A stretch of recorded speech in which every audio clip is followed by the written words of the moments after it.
الحمد لله وحده والصلاة والسلام على من لا نبي بعده. Un thème, une notion, une attitude, un comportement central dans la tradition musulmane. Le Coran l'appelle Tawba ou bien l'Inaba, qui veut dire étymologiquement parlant un retour, mais qui signifie également une revisite, une révision, une correction, une réparation. L'homme étant conscient, de moi le croyant, conscient de son imperfection, l'égarement est sa condition presque ontologique. Même si à l'origine, l'homme a été créé de manière parfaite. L'égarement est accidentel. Donc nous sommes prédisposés à nous éloigner. C'est ça le fitra, elle est bonne dès le départ, mais avec une prédisposition de s'éloigner de cette fitra, de cette nature originelle qui est parfaite. Ahsan taqwim. Comme dit le Coran, Dieu à l'origine a créé l'homme de manière parfaite. Ça ne veut pas dire que l'homme est impeccable. C'est que l'imperfection participe de cette imperfection de l'être humain. Parce qu'il implique l'homme à se réparer. La perfection, elle est dans la perfectibilité de l'homme. Ce n'est pas comme l'animal qui est né parfait, achevé. L'animal est achevé. La perfection dans la création de l'être humain, c'est qu'il a été créé volontairement de la part de Dieu, inachevé. Il doit se réparer. L'homme étant conscient, de moi le croyant, conscient de son imperfection, puisque son code, c'est sa nature. Mais l'être humain, lui, il peut transcender sa nature pour accéder aux plus hautes sommités de la perfection qui restera toujours relative. Donc, la tawba, c'est un retour, mais dans le sens de la perfection, de la réparation. Ce comportement exige deux préalables. Reconnaître la faute et l'imperfection, plutôt connaître, avoir l'information, être conscient, connaître la faute, l'erreur, c'est nécessaire, mais ce n'est pas suffisant. Il faut reconnaître la faute et l'imperfection. Parce que pour connaître la faute et ne pas la reconnaître, ce qui empêche le repentir. La tawba commence par la détection de l'anomalie, de la pathologie, de la faute, de l'erreur. Elle nécessite la prise de conscience de l'éloignement, de l'égarement. Et donc, tawba, il est basé sur une connaissance. On ne peut pas se repentir de quelque chose qu'on ne connaît pas. On ne peut pas demander la guidance si on n'est pas conscient de l'écart de l'égarement.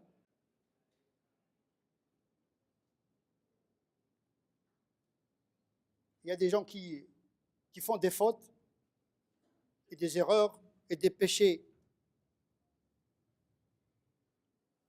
sans connaissance, c'est-à-dire une ignorance involontaire. Ceux-là sont excusés parce qu'il n'est responsable de la faute que celui qui la connaît en connaissance de cause. Et cet aspect-là reflète la miséricorde d'Allah subhanahu wa ta'ala. La yukallifu Allahu nafsan illa wus'aha. Dieu ne demande pas aux gens d'accomplir quelque chose qui est en dehors de leur capacité intellectuelle, spirituelle et morale. Et donc il y a une excuse à l'ignorance. Et même dans ce cas de figure, le musulman est invité à se repentir même devant des choses qu'il ne connaît pas forcément, puisqu'il est conscient qu'il est imparfait et qu'il fait des fautes matin et soir. consciemment ou inconsciemment. Donc même si on ignore les péchés, nous devons faire en facteur commun, comme disent les mathématiciens, tous les péchés que nous avons commis inconsciemment dans un repentir collectif. Je te demande pardon des péchés dont je n'ai pas pris connaissance. Il se peut de commettre le polythéisme subtil, shirk al-khafi. Il se peut que la personne commette une faute grave, morale. Ce n'est pas un péché en tant que tel. Ce qui est péché, c'est de connaître le péché et de ne pas le réparer. Puisque Dieu nous a créés ainsi, imparfaits, susceptibles à transgresser. Ce n'est pas ça le problème. Le problème, c'est la prise de conscience et la réparation en permanence. C'est ça qui est demandé. Il n'est pas demandé l'infaillibilité intellectuelle et l'impeccabilité morale. Et puisque nous sommes constitués imparfaits, inachevés, pour être plus précis, inachevés. Connaître la faute, il se peut que la faute est commise par ignorance, mais il se peut que la faute soit commise par une ignorance simulée. Quelqu'un qui connaît mais qui ne veut pas connaître. Et qui sait mais qui ne veut pas savoir trop. C'est-à-dire une ignorance par omission. Il a les moyens de connaître, il a les moyens intellectuels, mais il ne veut pas connaître. Sciemment, volontairement, parce qu'il a une mauvaise intention. Il ne veut pas connaître l'ordre pour ne pas l'appliquer. Ça, c'est très vicieux comme système de pensée. Je préfère être ignorant parce que si je connais les ordres de Dieu, je serais obligé de les appliquer. C'est une ignorance confortable. L'islam n'encourage pas l'ignorance. Au contraire, parmi les exigences de Tawbah, c'est de réparer l'ignorance par le savoir. C'est ça le Tawbah intellectuel, c'est de chercher la quête du savoir et de ne pas s'installer dans l'ignorance parce que Dieu nous a créés pour le savoir, pour la pensée, pour la connaissance. Et si quelqu'un préfère l'ignorance à la connaissance, c'est qu'il a déjà commis un péché, c'est qu'il a préféré quelque chose qui rabaisse l'être humain. Il y a des gens, et ça nous arrive, de connaître la faute. On est pris en flagrant délit, mais on ne veut pas reconnaître la faute. Et généralement, dans ce cas de figure, les gens qui ne reconnaissent pas la faute, ils cherchent des délits, c'est-à-dire des justifications. Un verset par là, un hadith par là, une théorie de complot par ici. Vous savez, il y a le diable qui est là, il est prêt à vous donner beaucoup de dossiers, beaucoup d'archives. C'est l'avocat. Le diable, c'est l'avocat qui t'encourage justement à persévérer dans l'entêtement. Connaître et ne pas reconnaître, c'est l'entêtement. C'est l'orgueil. C'est la faute satanique d'Iblis qui a contesté par obstination l'ordre de Dieu. Dois-je me prosterner devant quelque chose que tu as créé à partir de l'argile?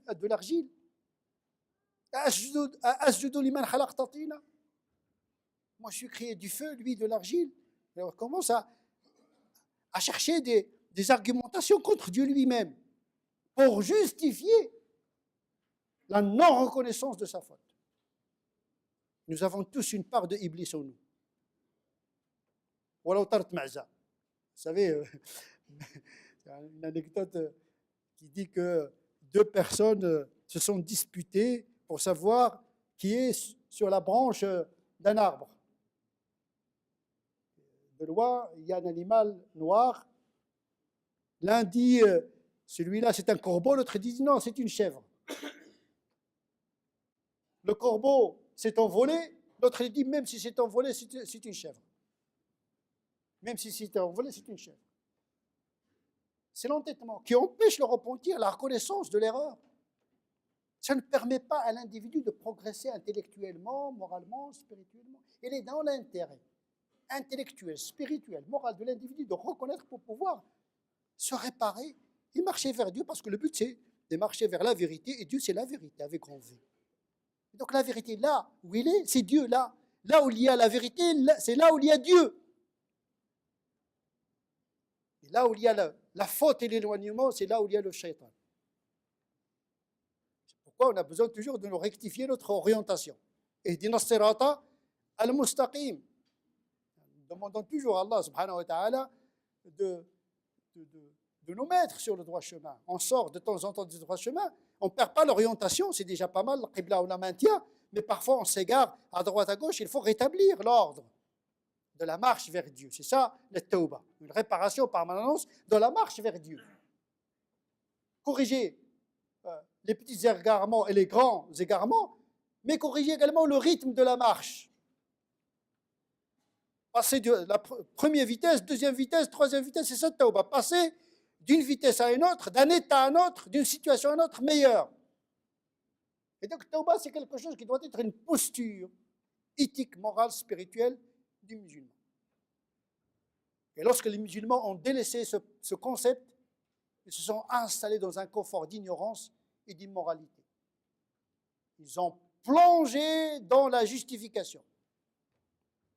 Nous sommes les derniers du monde, en matière politique, économique et même en matière morale.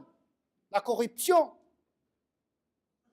qu'on trouve dans la communauté musulmane, malgré ça, on se prétend les meilleurs. Attention, il faut bien lire le Coran. Kuntum khayra ummatin. Vous êtes la meilleure des communautés. Vous devez être la meilleure des communautés. Kuntum, c'est une injonction. Ce n'est pas une description. Dieu ne signe jamais un chèque à blanc, comme il l'a fait avec les enfants d'Israël. Ils ont été élus, mais avec des conditions. L'installation dans l'état de décadence empêche le repentir, empêche le redressement, le ressaisissement de soi. Connaître, reconnaître. Reconnaître la faute. Je reconnais ma faute. Et d'autres, ils ont reconnu leur faute. Parce qu'on peut connaître et ne pas reconnaître. La tawbah exige le fait de reconnaître pour pouvoir passer au repentir. Parce qu'il y a des gens qui font l'istighfar, mais sans reconnaître la faute. Ils disent, j'ai rien fait. À quoi ça sert de demander le pardon à autrui, à Dieu, si tu ne regrettes pas, si tu ne reconnais pas? Ce n'est pas une option. Sadaqa. Ce n'est pas une aumône qu'on donne aux autres et à Dieu. Non, il faut reconnaître la faute. Et quand on dit le repentir à Dieu, mais le repentir également à l'égard des autres. On va voir le côté horizontal du repentir. Il y a le côté vertical, il y a le côté horizontal du repentir. Et même un repentir circulaire envers soi-même. Zalamu anfusahum. Il se peut que nous commettions des injustices envers nous-mêmes. Donc le repentir, c'est une attitude. Imam Ibn Taymiyyah, radiallahu anhu, qui dit, et qui résume un petit peu l'état d'esprit que doit avoir chaque musulman. Pourtant, Ibn Taymiyyah, non seulement c'est un érudit, non seulement c'est un savant de l'islam, mais c'est un saint, c'est un wali. Il avait des karamat. Et pourtant, qu'est-ce qu'il dit? Il dit, jusqu'à présent, je n'ai fait que revoir mon islamité. Je revisite et je remets en cause en permanence mon islamité. Et je me vois très loin d'être conforme à la bonne islamité. C'est-à-dire que je ne suis pas encore un bon musulman.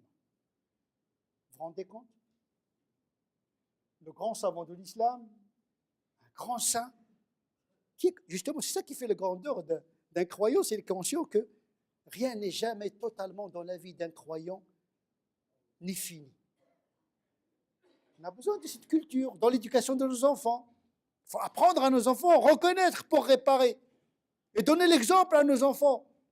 Quand on fait une erreur à l'égard de nos enfants, il faut reconnaître, ça agrandit la personne. Nous pensons que celui qui reconnaît la faute est une faiblesse. C'est-à-dire, on a inversé le barème. Le pire, lorsque le mal devient un bien pour nous et le bien devient un mal. Et là, c'est désespéré parce qu'on ne peut pas reconnaître aucune faute. Et c'est plus profond. C'est-à-dire le cœur est renversé. Là où il y a le bien, il voit le mal, et là où il y a le mal, il voit le bien. C'est désespéré de ces gens-là. Ils sont dans la bid'a, c'est-à-dire, c'est ça le vrai bid'a, c'est d'avoir une mauvaise pensée de Dieu, le bien qui devient mal et le mal qui devient bien. Et c'est très difficile de se repentir de cette situation parce qu'elle a atteint un niveau très grave. C'est comme le cancer, troisième phase. À sa troisième phase, plus on avance dans cette inversion de l'fitra, plus c'est difficile de se repentir. C'est comme une boule de neige. Donc il faut apprendre à nos enfants dès le bas âge à avoir cette attitude de se ressaisir envers Dieu, envers soi-même, envers les parents, envers la communauté, envers la société, envers l'humanité.